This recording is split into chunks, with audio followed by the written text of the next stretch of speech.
Welcome to this edition of the Committee on the Present Danger China's webinar series, a weekly service we are providing to illuminate the threat that the United States faces from the Chinese Communist Party, specifically by focusing in on the myriad ways in which it is waging war against us, unrestricted war, as they call it, meaning the use of every conceivable vehicle for undermining our country, for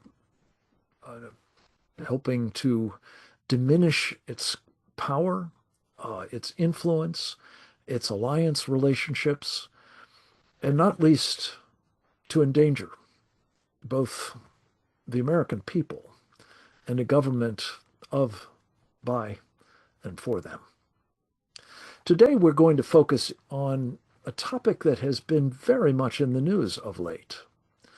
It's obvious that it has enormous importance to President Trump personally and to the administration he leads, namely the war in Ukraine and the apparent urgent desire of the president to stop the bloodletting that has been taking place there on a scale that we really haven't seen, arguably, since World War II. Well, what does that have to do with China, one might ask, or unrestricted warfare on the part of the Chinese Communist Party aimed at undermining us and taking us down if they can? Well, the thesis of this particular program is it has everything to do with the Chinese Communist Party under the leadership of its, well, emperor, at least to date, Xi Jinping. We're going to lay this out for you in some detail with three of our best experts on this and related subjects. Before I summon the first of them, let me just give you a little bit of context of my own.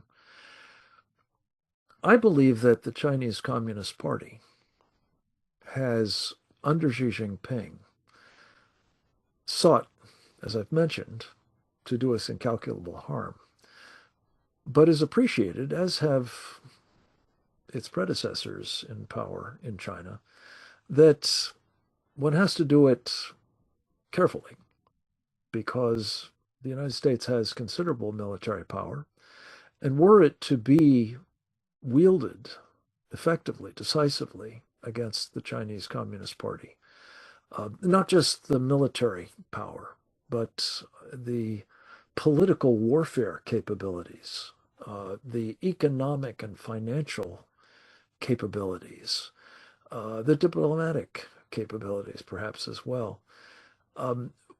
We could well undo the Chinese Communist Party and quite possibly do it before they have a chance to take us apart, as they seek to do. So the Chinese have worked assiduously, again, particularly under Xi Jinping, to see what they can do to accelerate our demise by, if you will, a death of 1,000 cuts.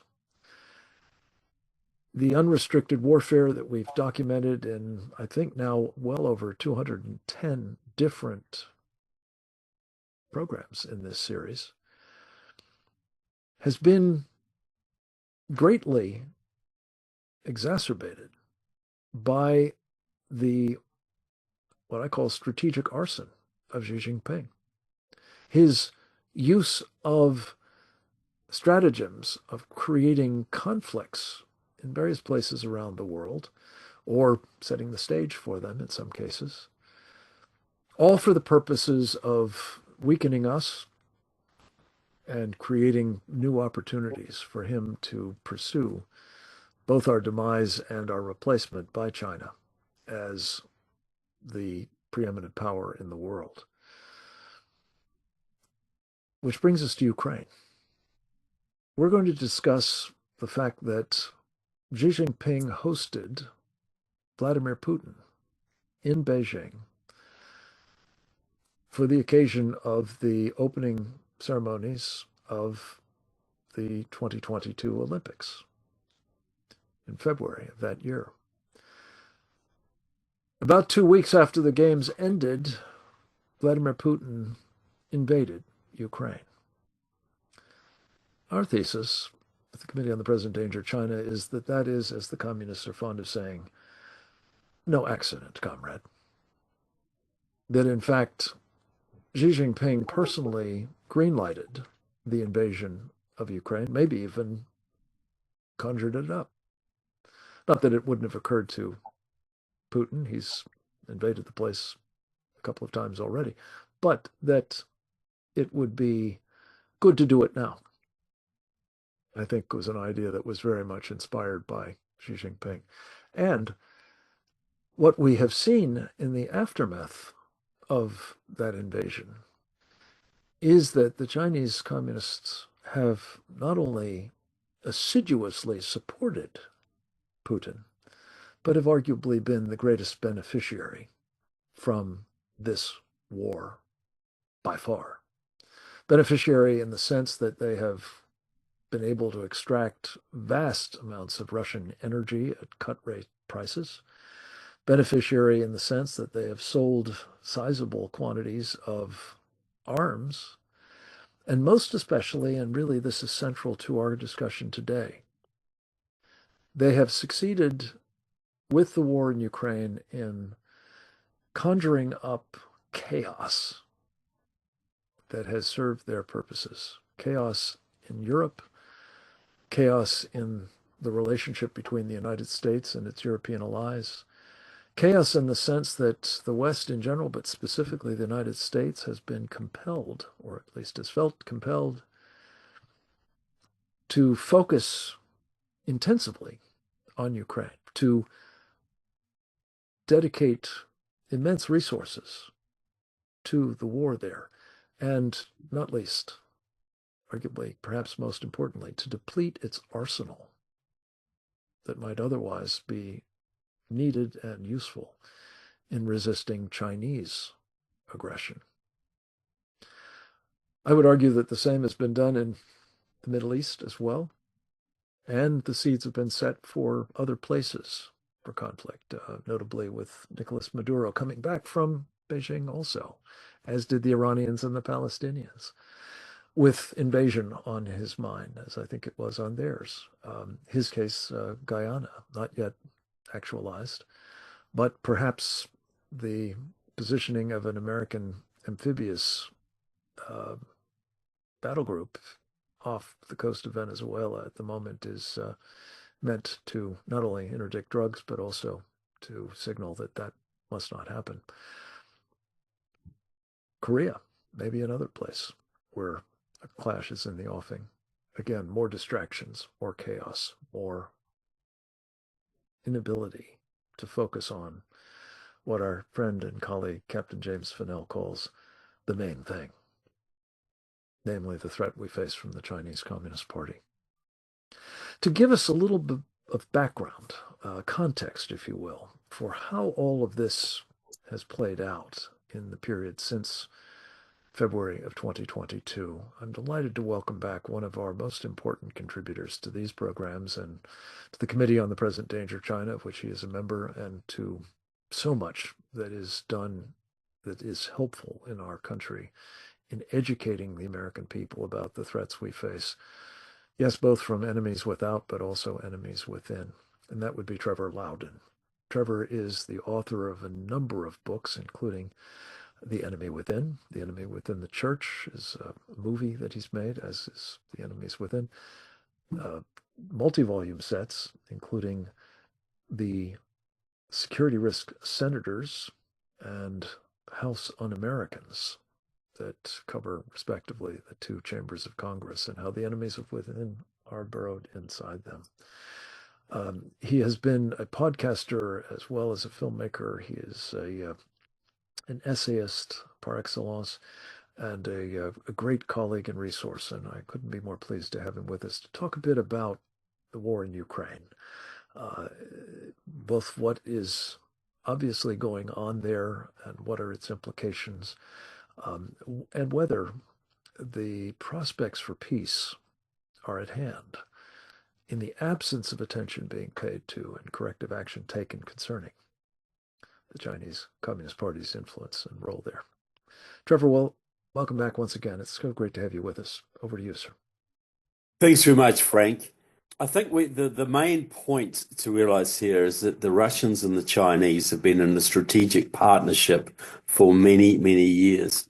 Stanislav Lunev, for instance, one of the key defectors from Russian military intelligence, I think he defected from New York about 2010, well after the so-called collapse of communism, pointed out, as have many other defectors, that there's a division of labor between Russia and China. Russia has the nuclear weapons, China has the manpower. China has the soldiers, the boots on the ground. And when the final attack against America comes, the Russians will use the nukes, but the Chinese will use up their surplus young men. And they have about 30 million surplus young men because of the one-child policy and aborting many, many baby girls for a very long time. So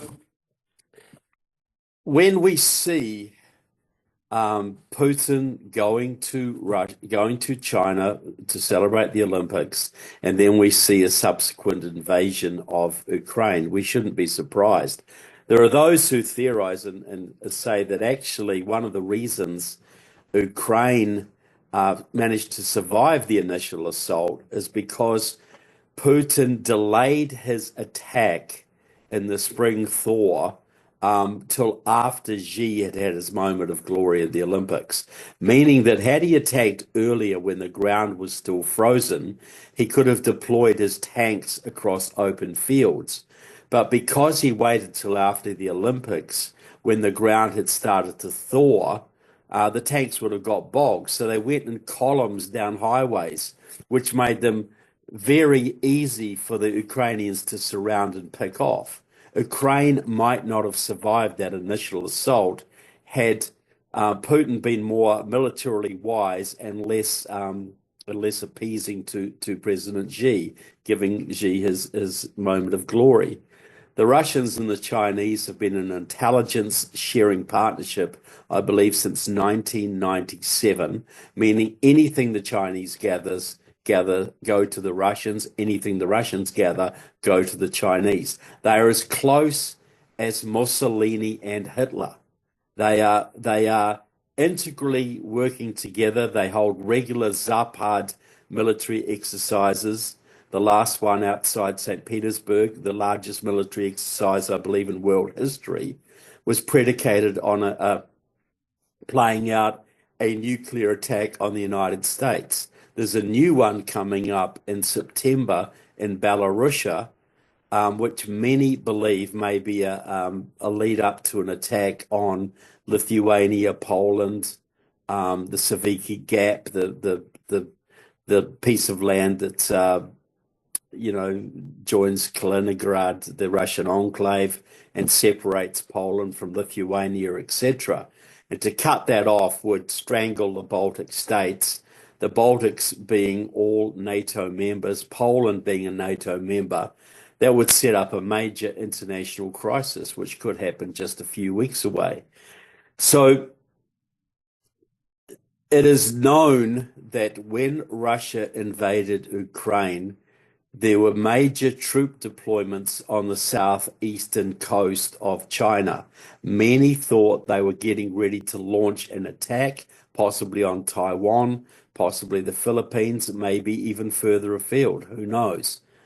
But those troops were stood down when it became clear that the Russians weren't going to storm through Ukraine in 3 days or a week. When they got into a long, protracted stalemate, giving a bit of land, taking a bit of land, etc., the Chinese backed down. So what does that tell us? It tells us that, well, in my opinion, it tells us that the attack on Ukraine was the first kinetic stage of World War III, that the Chinese were going to attack into the Pacific. You would have more than likely seen Iran attack into the Middle East, and maybe Rocket Boy in North Korea attack into South Korea or Japan or whatever. Then we would have had uh, probably internal struggles within our own country. We know that lots of Hamas, probably Russian Spetsnaz, Chinese special forces have been infiltrating our country for a very long time. And so we could have been fighting a 4 or 5 front war very, very quickly. And I think it's very clear that it's been the steadfastness and the courage of the Ukrainians in the face of this attack that has basically kept the peace, that has stopped China attacking into the Pacific. The Taiwanese government is very clear. They want the West to support Ukraine because they know while Russia is tied up in Ukraine, that China is not going to attack them or is going to be more hesitant about it. So it's very clear the Taiwanese government has absolutely no qualms about saying this. They say we have to defend Ukraine because that stops China in the Pacific. Now, there are many who argue that by confronting, by supporting Ukraine, by confronting Russia, that risks a World War III.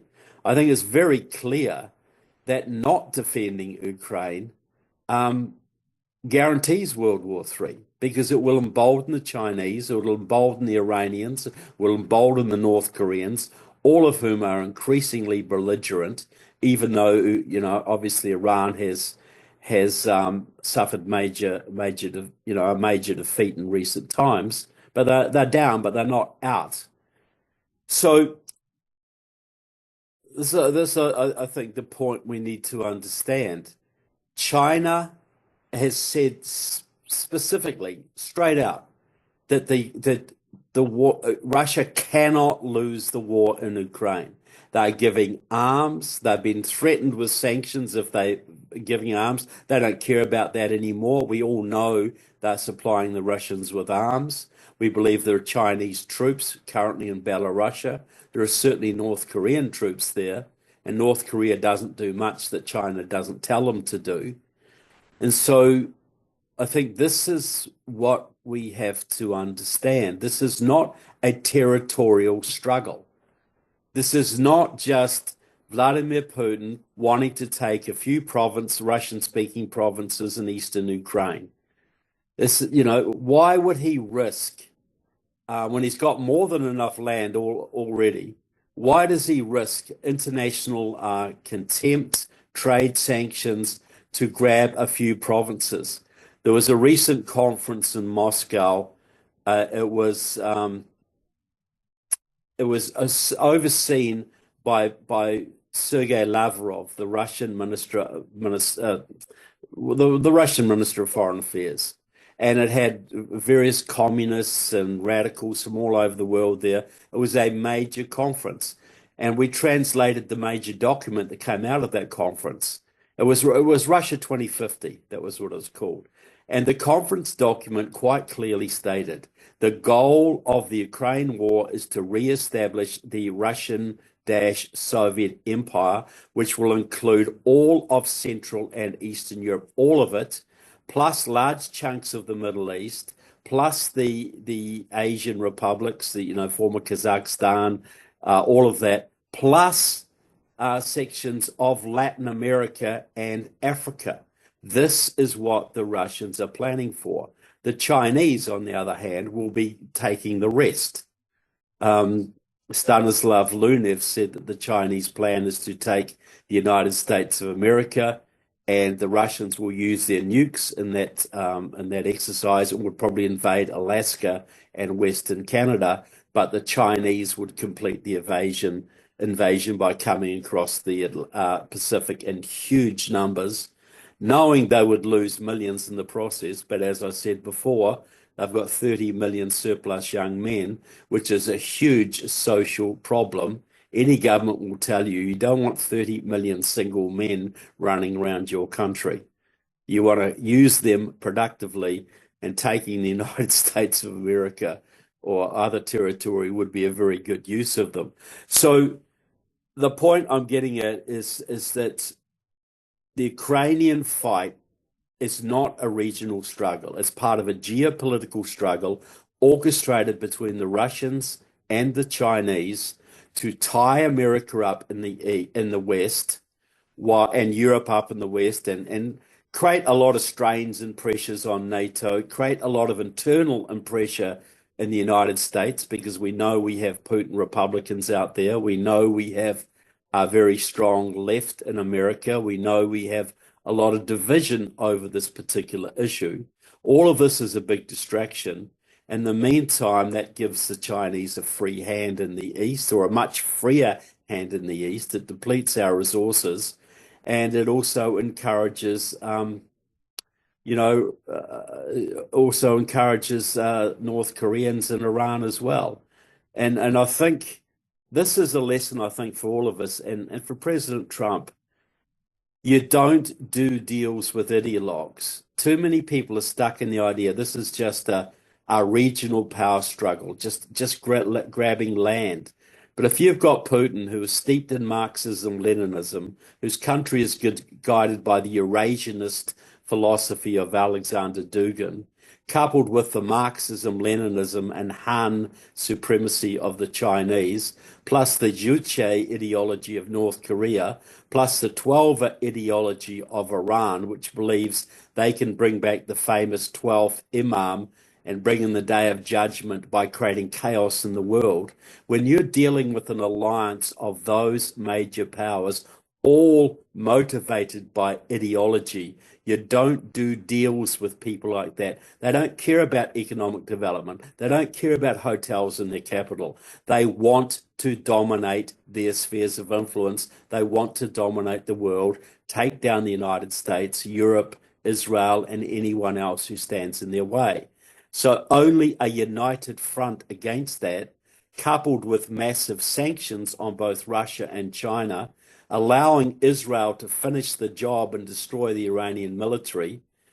These are the kind of approaches that are going to finish Reagan's vision of ending the evil empire once and for all. He made a good start with Russia, but unfortunately that is coming back. They're even flying red flags on their tanks in Ukraine. They're putting up statues to Lenin and Stalin all over the place.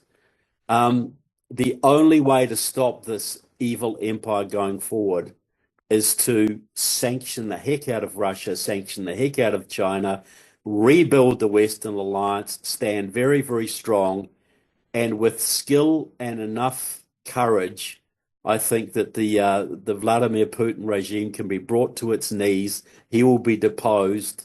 The mullahs will end their reign in Iran. The people of Iran will become our allies, and the CCP will be cast upon the dustbin of history. I think this is the time to stand very strong, very resolute for the West and against the reborn evil empire, and bring it to its knees.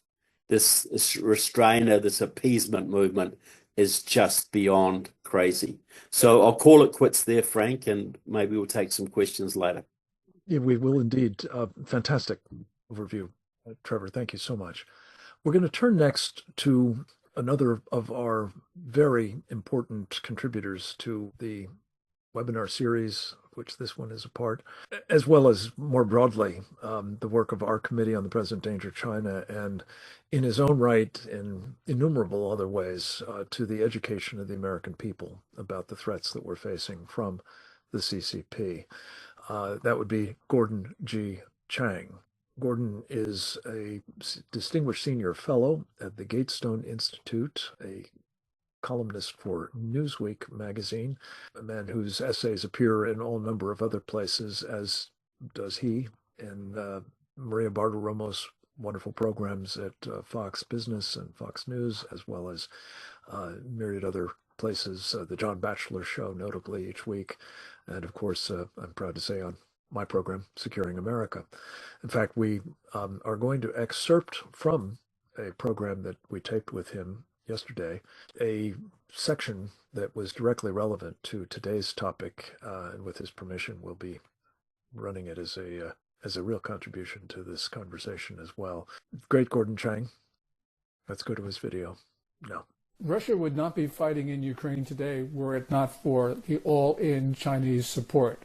If we go back to the very beginning, February of 2022, you're right, China greenlighted this invasion. You had February 4th, which was the joint statement between Russia and China. That's when they declared their no limits partnership. What was interesting was that was the opening ceremony of the Beijing Winter Olympics. Now, Vladimir Putin postponed his invasion until 4 days after those Olympics ended, which was, I think, a real sign of partnership. The Chinese didn't want an invasion of Ukraine to mar their big ceremony and their big event. But what we saw after that was China supplying military intelligence to Russia. So, for instance, drone location information. The Ukrainians were using Chinese-made drones. The Chinese provided that location data to Russia so that Russia could take out the Ukrainian drone operators. But then it went all in. So, for instance, we had elevated commodity purchases, which effectively financed the war. We had diplomatic and propaganda support. China opened up its financial system to sanctioned Russian institutions. And recently, we have seen Chinese soldiers at the front. First of all, there are about a couple hundred mercenaries. Now, people have said, well, you know, this isn't Beijing's fault. But by the way, those mercenaries could not have gotten exit visas from China. They couldn't travel to Russia without the knowledge and the support and approval of the Communist Party. But it gets worse than that, Frank, because we know that there are People's Liberation Army officers at the front in Ukraine as well. So that's formal Chinese military. On your larger point about China prolonging this war, two things. First of all, we know that as India has reduced its purchases of Russian crude oil, the Chinese have increased their purchases of that commodity. So that helps Russia. But also we know that China wants this war to continue indefinitely. And this was made painfully clear when Chinese Foreign Minister Wang Yi on July 2nd had his conversation with Kaja Kallas, who is the EU's foreign policy chief. And as we know from the South China Morning Post and the Financial Times, Wang Yi said that China did not want Russia to lose because if Russia lost, then the United States would be able to focus on China in East Asia. Well, if you extrapolate that a little bit, it means that China also doesn't want the war to end, because if the war ends, even with the Russian victory, it means the U.S. can focus on China in East Asia. So this is China prolonging this war for its own purposes. I think that Xi Jinping has taken 2 pages from his hero, Mao Zedong's peasant movement playbook. First one is to encircle the cities from the countryside. That's the way Mao beat Chiang Kai-shek's nationalists. Ukraine, Middle East, elsewhere, that's countryside, and we are the city. But to specifically address chaos, which is the second part of that playbook, in 1966, Mao wrote to his wife, John Qing, that great chaos, quote, great chaos under heaven achieves great order under heaven. Now, great order under heaven was Mao's code phrase for worldwide Chinese rule. So we see Xi Jinping's sowing chaos, disruption. And it's not just Eastern Europe with the war in Ukraine. It's also North Africa with insurgencies that look like wars. It's with China's support for Iran and its terrorist proxies, Hamas, Houthi militia, and Hezbollah, as well as Pakistan with India. This is really, I think, serious because you see Xi Jinping setting the world on fire. Absolutely. What an apt metaphor is setting the world on fire. As I mentioned earlier, I think of Xi as a strategic arsonist, and the conflagrations that he has been deliberately setting are purposeful, and its intent, unless stopped, will be to continue. I'm quite concerned, for reasons we'll talk about further, in our conversations to come here at home as well as elsewhere in the Pacific Theater, particularly. We're going to hear from one more presenter, again, an invaluable leader on the whole agenda of the Chinese Communist Party, what it is up to, what it seeks to accomplish, and how. He is a member of our Committee on the Present Danger China, I'm very proud to say, and a frequent contributor to these programs as well. Indeed, one of our most faithful contributors. His name is Colonel Grant Newsham, United States Marine Corps retired. He has the distinction of having also served as a Foreign Service officer. He's an attorney by training, but an entrepreneur with considerable success in East Asia for many years.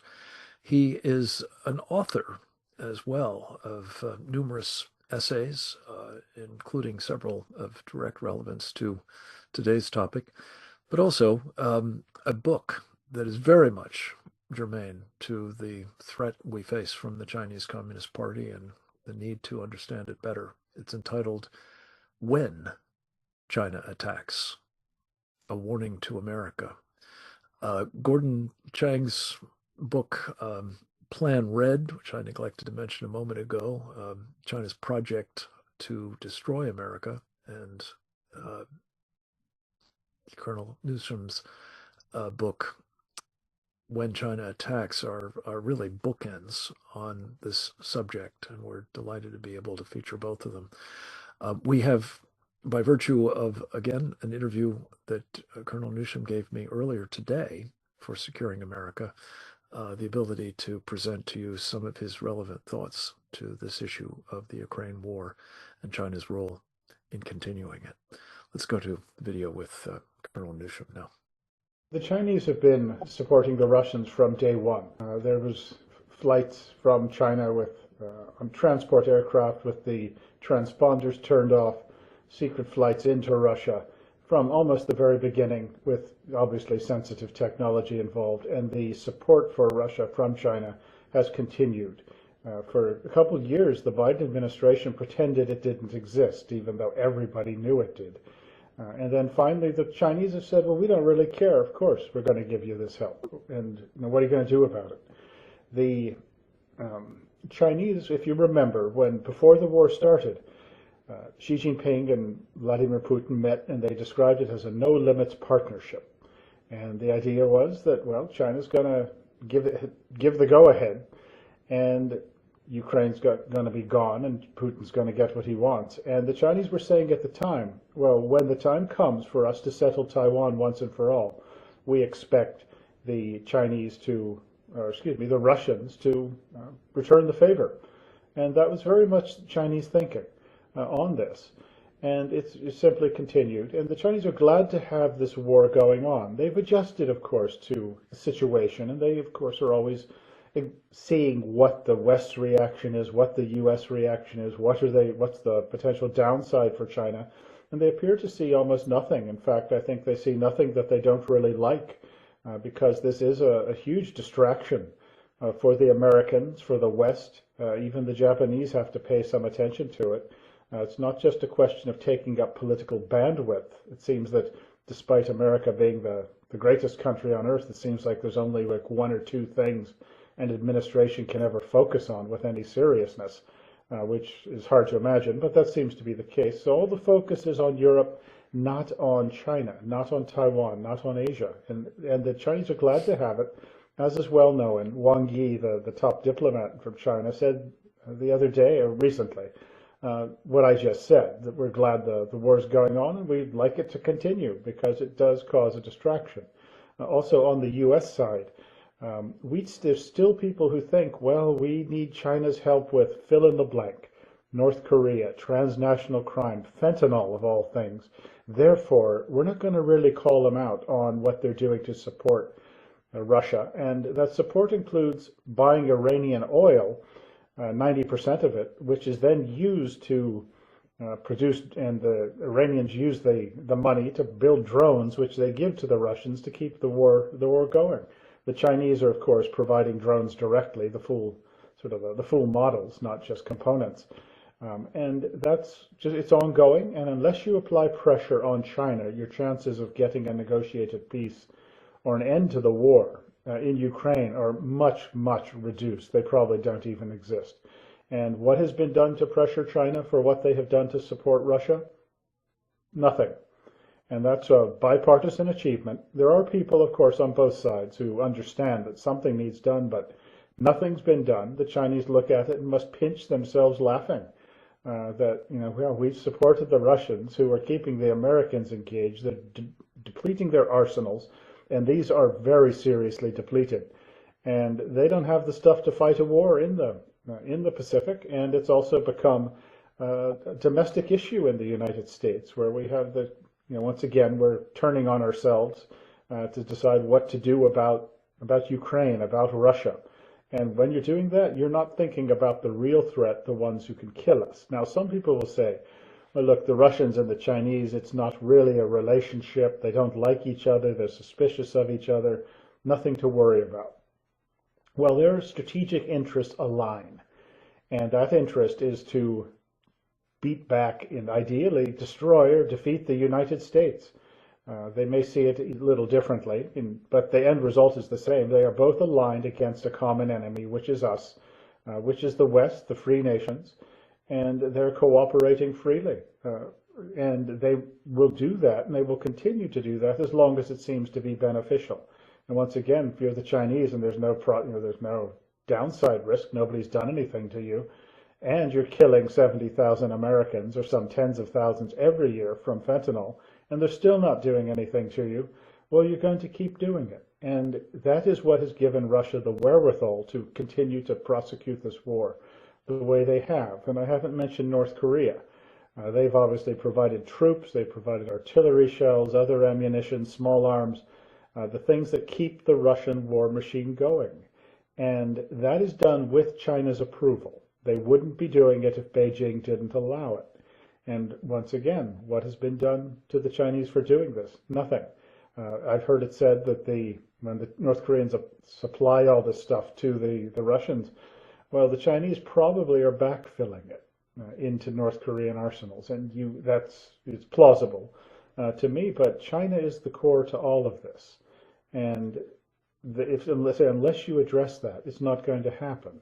And you also notice that in our behavior here, we have no political warfare effort against the Chinese, even against the Russians, really.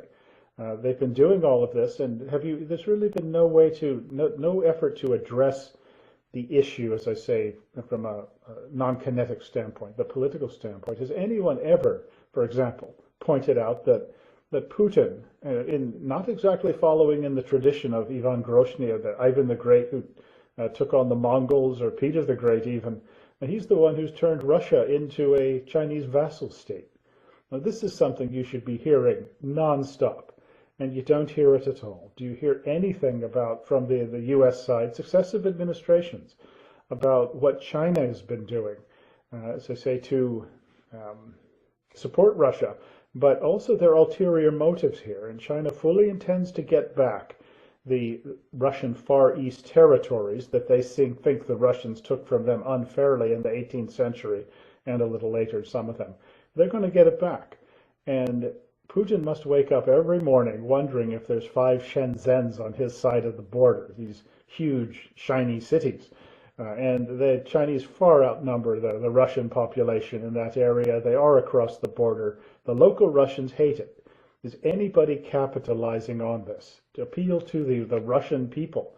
Not at all. And so the Chinese are getting away literally with murder, supporting people who are committing it. And yet we're letting 600,000 Chinese students come in as a sign of good faith. We're begging them to talk to us about fentanyl, which they could turn off in an afternoon. What have we done? Well, nothing at all. It's embarrassing, and the list goes on. TikTok, well, we've been talking for years about ending this. The Indians did it in about 72 hours. Us, we can't get around to it, and the White House now has a TikTok account. The Chinese must be, I suspect they're in some pain from having pinched themselves so hard at laughing. at what we're doing. But when it comes to Ukraine and that situation and trying to end it, the road goes through Beijing, and they have no reason to stop what they're doing. We need to give them one. Amen. Colonel Grant Newsom, excellent send-off for our conversation, further conversation with our single live guest at the moment, and that would be Trevor Loudon, of course. Trevor, you've heard from our colleagues about the involvement of China, the deliberate nature of its activities, and its ambitions that seem unmistakably clear, if you're willing to look at them, that this is just the appetizer course, that war in Ukraine, the subsequent war in the Middle East, as you've talked about as well, and the possibility of it further sparking off or flaming on, I might say, at Xi's behest in other parts of the world, all speaks to a single question, it seems to me, and I'd be very interested in how you feel about this. Are we at a point where the idea of, addressing this problem with China is simply not a matter of bringing them into the negotiations, for example? I've had people respond to my criticism that Xi is the missing man in what's happened to date. But rather, the only solution to this problem, in the final analysis, is the end of the Chinese Communist Party, and that our every effort ought to be vectored to trying to accomplish that. What say you, sir? Well, 100%. Reagan saw this. He saw that we could continue to deal with the Soviet Union and continue to have arms treaties, which they always broke. You could continue to subsidize the Soviet Union with trade and then spend billions defending yourself from the Soviet Union, or you could take down the Communist Party of the Soviet Union. Which was the better option? Well, the only way to have peace in the world right now is to take down the CCP. Now, we got to understand the CCP almost fell a couple of years ago during the white paper protests, where people were upset about the COVID restrictions and had major demonstrations in key Chinese cities and caused huge instability. President Trump, being the president at the time, instead of Biden, and offered a word of encouragement to the white paper protesters, the CCP might already be gone. But we make billions of dollars trading with the CCP, and then spend about 10 times that amount defending ourselves from what we have created. The only reason this crazy situation endures, the toleration of the fentanyl murders, the COVID-19 debacle, the corruption that the Chinese business spreads to our communities, etc. The only reason this is tolerated is because the Chinese have captured many of our elites. So the real way to end the Ukraine war is to clean out the Chinese captured elites in our country, because they are enabling China and China is enabling Russia, which is a huge distraction. But there are certain people in our country who think it is far better to make common cause with the Chinese, make money with the Chinese, do the Chinese bidding, than stand up for America. We had these kind of people in World War II as well. They were funding the Nazi war machine right up to the very last days. Well, we look with contempt upon those people. Well, we should look with contempt upon those people now who are enabling the CCP to keep doing what it's doing to us and enabling them to do what they're doing to Ukraine. 40 million Ukrainians who just want freedom, who want to be part of the West, are now enduring immeasurable punishment because we are soft on CCP. That's the reason. It comes back to us. we will not stand and do what needs to be done. And it doesn't have to cost us money. It doesn't have to cost us lives. It just means to cut the CCP money pipeline to our elites. Wouldn't that be a good thing to do for our grandchildren? I couldn't agree more with you, Trevor. In fact, as you know, we've written a book, Didi Logason, our absent colleague, and I, entitled The Indictment, prosecuting the Chinese Communist Party and friends for crimes against America, China, and the world. And its essence, as you said, Trevor, is to hold accountable. At a minimum, the prosecution should be in the court of public opinion, preferably in, Third Amendment or Third Section, Title 3, whatever it is, Title 3 the Constitution, Article 3, that's the word I'm looking for. Courts as well. But the point is, Trevor, as you're saying, that we have to hold those elites accountable in some form or fashion. We have to cut off what they're doing to support and enable our mortal enemy, the Chinese Communist Party. And it starts with us. It starts with us. And I think, as we've talked about on many of these programs, it starts with ensuring that Wall Street stops putting our money in the service of the Chinese Communist Party and its companies, including those supporting its military, which is, among other things, building weapons with which to kill us. So if you have money in the stock markets, whether it's in your pension funds or mutual funds or exchange traded funds or index funds or, college savings accounts or whatever, I entreat you to do something you uniquely can do, which is to tell those who manage your money, presumably on Wall Street, you do not want any of it being used in China to support, to enable, to embolden, as well as empower the people who are determined to destroy this country, namely the Chinese Communist Party. Trevor, I wanted to ask you about something I always invite you to discuss, because beyond that simple action by people who have money in the capital markets of the United States, that maybe unwittingly having it lent out or invested in China, you have a different approach that you have developed based on some very salutary,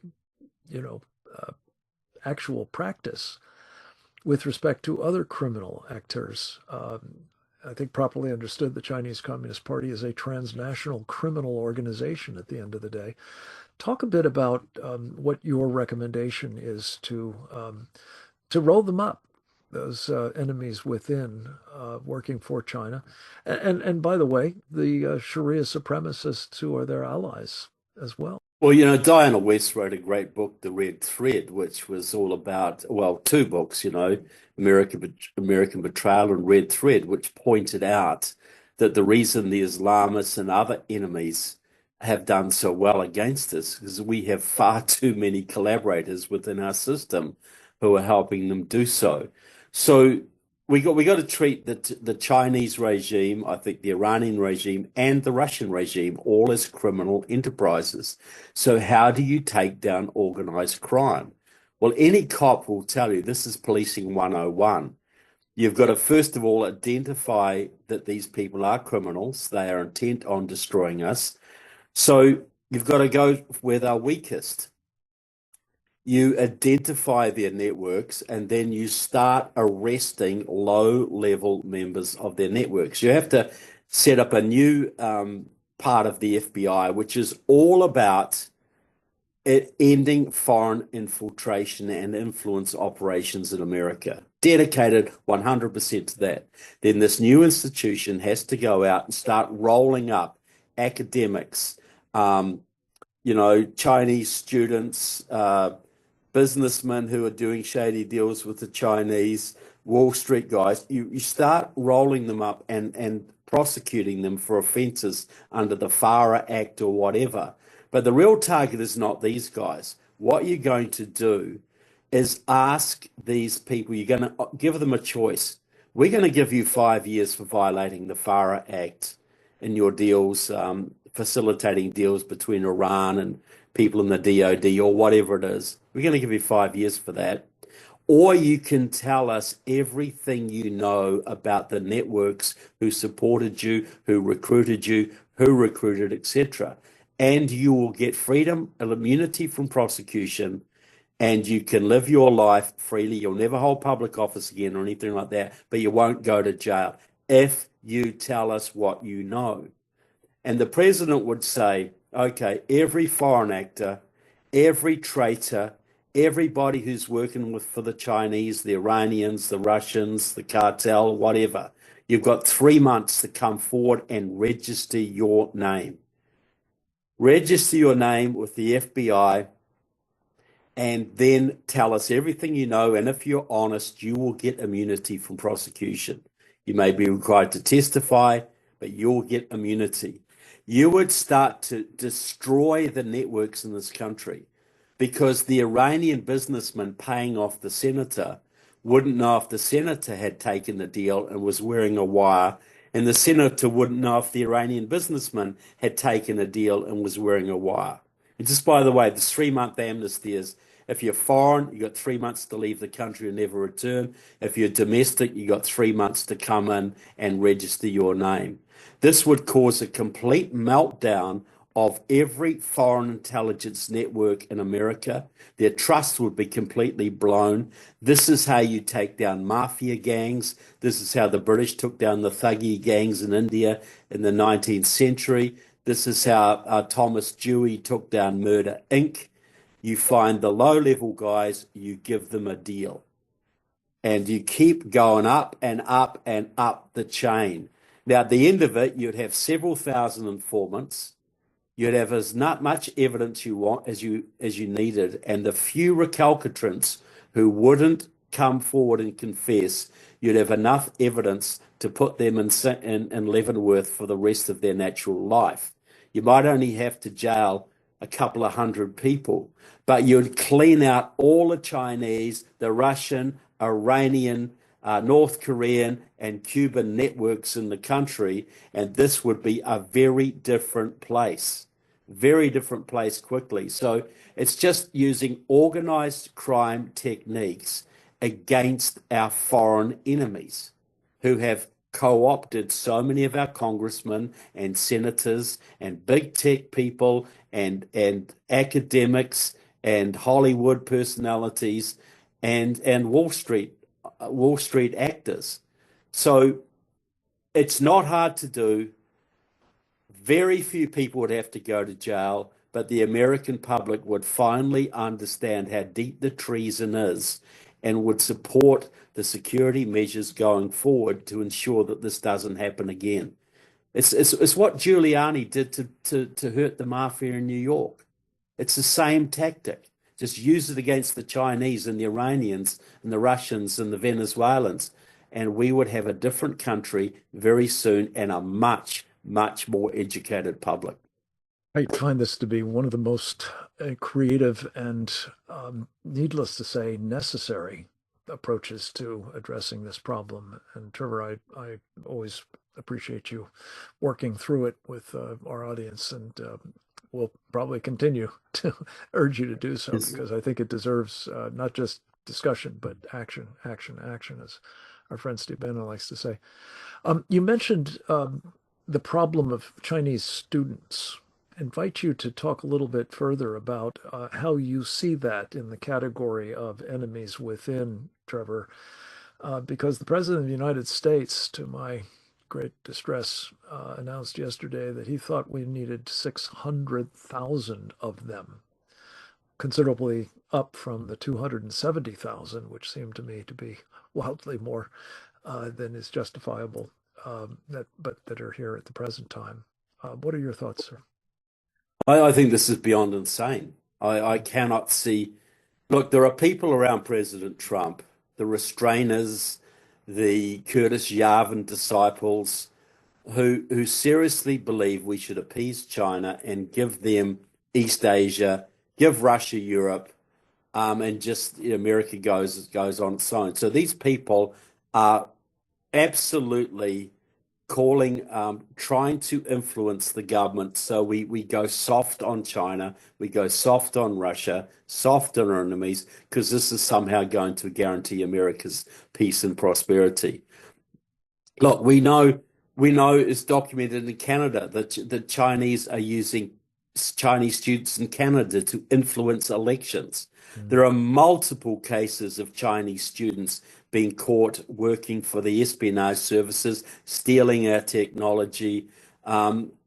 There's dozens and dozens of cases. We know that at least 10% of Chinese students are working directly for the intelligence services. So that would be another 60,000 Chinese agents in America minimum, working at MIT, working in robotics laboratories. They're not going to be studying sociology at Bard College. They're not going to be, they're not going to be studying medieval history. They're going to be in the STEM fields, all the military technology application fields. This is just, for a president who campaigned against China to do this is just, it makes you, I've got no words for it. He was talking a few months ago about kicking the Chinese students out. Now he wants to double the numbers. More than double, yeah. More than double the numbers, yeah. So I'm how do we by this in any way, shape, or form? Yeah, look, I'm prayerful that voices like yours, and I'm hoping those of our audience and others that I know are being raised. We've talked about it in the course of the day on taping several programs of Securing America, pre-taping them for the holiday weekend. But I think people that command real respect in this space agree with you completely, as do I, that this way lies even greater peril than what we experience at the moment. And that's even before you add in, as we've touched on a little bit here, 100,000, who knows? Maybe it's considerably more than that. Well, you mentioned military personnel of China that are in this country. Because you give them all student interns or helpmates or enablers or whatever you want to call them is again beyond comprehension. Look, if Nancy Pelosi proposed this, we'd all be horrified and united in opposition against it, and we wouldn't be surprised by it. Yeah. But I think we're all surprised by President Trump doing this, but we should be equally united in opposition to this idea. Look, it's like the illegal immigrants. They should all go home. Well, the Chinese students should all go home. They're the sons and daughters of the Communist Party elite. They are from crime families. That's like inviting 600,000 mafia children into your country. Yeah. Why would you do that? And Trevor, I don't think this has been mentioned, but I think it's worth taking a moment on it. Even if one said, let's, for the purpose of discussion, assert that there are some that are not Chinese Communist Party princelings or family members. They're not committed to the Chinese agenda, the Communist Party's agenda, that is, of destroying the United States. They're not, ticking time bombs, in other words. When you map those with what are known as overseas Chinese police service centers, the service they evidently produce, and I'm told there are, they closed down one of these in New York City, but that there are maybe another, half dozen or more of them around the country. And that the purpose, the service they render, is what I started to say, is they bring in a student, let's say, perhaps a dissident student, if there is such a thing. And there on a television screen is one of their loved ones, obviously in custody of the Chinese secret police or, intelligence services. And it's a pretty clear message that is imparted, whether explicitly or just inferentially, that something bad might happen to that loved one if you don't do what you're told. And not just what It's you're told, but what you are obliged to do under Chinese law, right? You're obliged to helping the Chinese military wherever you are at any time. If you are told to steal a secret, if you're told to learn a metallurgy project, a robotics, some robotics technology, that belongs to your knowledge belongs to the CCP. This is analogous to inviting 600,000 German youth to America in 1939. Do you think Hitler might have used those people during wartime? Sure. And this is the concern, is that in the run up to wartime, which may well be something that starts with the Philippines or starts with Taiwan, but my guess is it probably starts here first. Just Yeah. render us incapable of doing much about that foreign theater. Well, And how hard would that be, Trevor? You know a lot about this. If you have, oh, let's just say for purposes of discussion, 750,000 Chinese nationals available to try to disrupt activities in this country, like, oh, I don't know, rail service for military, convoys that are taking kit to the coast to be shipped or out of a port there to go to yeah. sea and to foreign The- war. What Look, what are the look, chances that that can happen? What are the chances that the power grid is up, for example, or telecommunications or whatever? The infrastructure more generally is under siege. you imagine if Britain had 10,000 German or 50,000 German students allowed to run around freely in Britain before World War II? Do you think Britain would have survived the war? How many FBI agents are in this country? They're going to monitor 600,000 Chinese students, are they? Right. They're going to be on their case all the time when they're supposed to Especially when be it takes multiples of them to just be monitoring to any up to one single to individual. monitor It's one. not So what are you happening. going to hire 3.5 million more FBI agents? Yeah. That's going to cancel out any economic benefit we might get from. And the other thing, look, American kids struggle with tuition. Why is tuition so high? Because Chinese Communist Party parents pay big money to colleges to educate their children in America. You take that away, you would get a lot of universities lowering their tuition fees way, way down. And, some of them might close, but guess what? You could turn them into trade schools Right. and actually train people in useful professions, And not which might be indoctrinate them to useful. be hating America, Yeah, among other not things. not Yeah. not learn sociology, learn diesel technology instead, or become machinists who could actually Yeah. build ships and planes during the coming war. Yeah. Well, if we have that luxury, it's not Mm. a happy thought that we might be in another war, but if we have the chance, as we did in World War II, to ramp up, that maybe we can deter it. One does not need necessarily to agree with everything Laura Loomer has said or done over the years, but what she has been saying and doing of late in terms of challenging people who are serving in the Trump administration. And I'm not saying that she's got all of it right, but she is at least raising alarms about the fact that there are people in the administration. You mentioned restrainers, and I think they're actually retreatists more than Yes. restrainers. They're Yep. isolationists of the worst kind, or maybe even sort of fellow travelers with our enemies.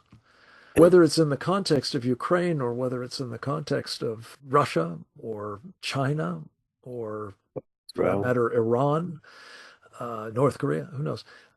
We're seeing a president whose instincts I personally believe are generally pretty sound, whose policy, his stated policy, is peace through strength, mm, whose approach to America First has not historically been of the, oh, um, the Lindbergh brand of America First. You talked about people who were, aiding and abetting the Nazis in the run up to World War II.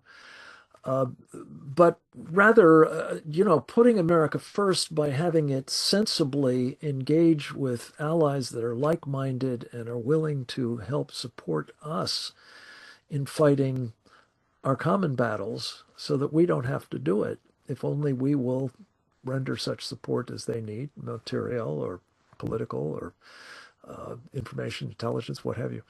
So talk just a little bit about the thesis that Laura has propounded here of late, and that is that we need, a serious vetting operation to be conducted. She says a department of vetting, but whatever one calls it, whatever size. Yes. Need to be a kind of ideological examination. It's not enough that you attended a campaign rally or made a campaign contribution or you said nice things once upon a time to Donald Trump. You need to be aligned with what he is trying to accomplish, not undermining it, which I believe these so-called restrainers are doing left and right. Your thoughts?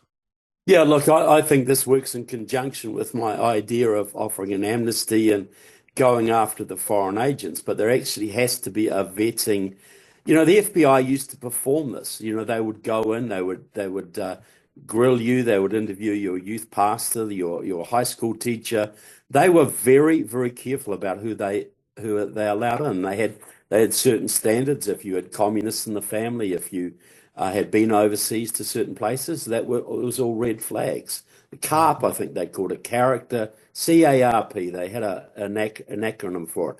And I just got to say, sometimes I don't agree with Laura Loomer either, but I'll tell you what, you'd find very few people with the courage that woman has. Yes, she does. She has done a lot of good for this country, and she understands, being Jewish, she understands the massive propaganda operation in this country now ongoing against Israel. Mm-hmm. If she understood that the same people are doing the same kind of propaganda campaign against Ukraine, I think it would help her. Mm-hmm. But I 100% agree. And just in the idea of restrainers are the people in our administration who believe we shouldn't confront Russia. We shouldn't confront Iran. We shouldn't confront China. We should just be gentle and, not go after these regimes. Well, before World War II, we had the isolationists led by Lindbergh. And they'd always say, oh, we're not pro-Hitler. No, we just want to keep America safe and minding its own business. Well, they were liars. They were pro-Hitler. Lindbergh got a medal from Hitler at a ceremony in Berlin. And here's what I'm saying. Most of the restrainers here who will tell you, we're not pro-Putin, we're not pro-Russia, we're just trying to keep America safe. They are lying to your face. Yes. They are lying to your face. They are very much pro-Russia. And Tucker Carlson being a prime example. Tucker, I'm rooting for Russia. Tucker Carlson is one of the key factors in this. And building pressure for this restrainer movement. And we can see how anti-Israel that guy is, mm-hmm. and how anti-Ukraine that guy is. Yeah. And he pro-Qatar, pro-Iran. I mean, Russia, it's scandalous in my estimation. Yeah, it is. And the fact that these guys have got some influence on the administration, I think, is actually our biggest problem. Well, the fact that the pro-Russian and the pro-Chinese people both have their hooks, both have people trying to influence Trump in the wrong direction. Yeah. And that has to be exposed. But Trevor, it goes back to what we talked about a moment ago, which is that those pro-Russia, pro-China people are working hand in glove with pro-Iran, yes, pro-Hamas, pro-Qatar people. And it's that common, and the World Economic Forum and the UN and so on in their mix as well. It's this, what I call the totalitarian trifecta, that is so ominous because, as you've done so much to document, it's not just people in foreign countries who would like to take down our government or get it out of the way so that they can realize their ambitions for a world government of their making. It's also that they've got a presence in this country, and whether it's those hundreds of thousands of Chinese nationals or whether it's jihadists of anybody's guess how many that got in, particularly during the Biden years, or whether it's, the homegrown variants sponsored by the Communist Party. Nobody's done more than you to document all this. The Democratic Socialists of America that are running this Mamdani character in New York, the Muslim Brotherhood, and the various other networks of jihadis that are here. I mean, this is an enemy within problem, not just, at the Yeah. influencer level, but also at the grassroots level. This is an enemy without, and they are making common cause for the purposes of our destruction. And at the head of that parade, I'm afraid, is Xi Jinping and the Yeah. Chinese Communist Party. Well, look, if we'd dealt with the enemies within when we had the chance, or if we deal with them now, Russia and China will be a piece of cake. The Muslim Brotherhood will be a piece of cake. Iran will be a piece of cake. We only can't deal with their enemies because they have so many of their people in our institutions. They're friends. That is the number one problem. Yeah, I agree. And this is why we value so much your participation in these programs and so much of the work that we do at the Institute for the American Future, which I believe you are a senior fellow. I'm proud of that beyond words. And I thank you, Trevor, for being with us today in person. I'm very appreciative as well to Gordon Chang and Grant Newsom for joining us even when they can't be with us in person through the miracle of videotape. I want to thank my colleagues Didier Lageson and Oleg Atbashian for their indispensable help with all of these programs, and for you, our audience, participating by being with us, either as we do this live or with us in passing the videotape, which Oleg will shortly render and post at presentdangerchina.org, to your circles of influence. I'm sure they're vast, and we very much need for your help to arouse the rest of our populace to the dangers that we've been discussing today. They're not confined to Ukraine. They will not be resolved if somehow there is a deal between Russia and Ukraine. But unless there is a solution to the problem of the Chinese Communist Party and what it is doing under Xi Jinping to engage in strategic arson worldwide, we will not be safe in this country. Make no mistake about it. Thank you again for being with us. I ask God to bless you and our country, and I hope you all have very, very happy Labor Day weekends.